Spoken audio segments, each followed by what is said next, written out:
अस्सलामु अलैकुम नाज़रीन, आज हम आपके लिए लाए हैं तवानाई से भरपूर एक लाजवाब मशरूब जो सर्दियों में जिस्म को गर्म, ताकतवर और तरोताज़ा रखता है। ये मशरूब न सिर्फ जिस्म को ताकत देता है बल्कि दिमाग को भी तेज करता है, रंग निखारता है और थकन को लम्हों में दूर कर देता है।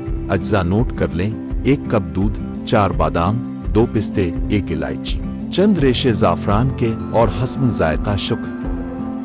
तरीक़ा तैयारी: सबसे पहले दूध को एक पतीली में डालें, फिर इसमें बारीक कटे हुए बादाम, पिस्ते, इलायची और ज़ाफ़रान शामिल करें। अब इस दूध को दरमियानी आंच पर खूब अच्छी तरह जोश दें, यहाँ तक कि खुशबू हर तरफ फैल जाए। आखिर में शुक्र डालकर 1 से 2 मिनट तक मज़ीद पकाएं। बस तैयार है आपका ज़बरदस्त तवानाई बख्श मशरूब। रोज़ाना रात सोने से पहले ये दूध पिएं, इंशाअल्लाह जिस्म में हैरत अंगेज़ ताकत और सुकून महसूस होगा। कुदरती, लजीज और आज़मूदा नुस्खा, ताकत का खजाना। अगर आपको ये वीडियो पसंद आई हो तो लाइक करें, शेयर करें और हमारे चैनल को सब्सक्राइब करें ताकि आपको आइंदा भी सेहत, शिफा और कुदरती इलाज से मुताल्लिक़ अहम वीडियोस सबसे पहले मिल सकें।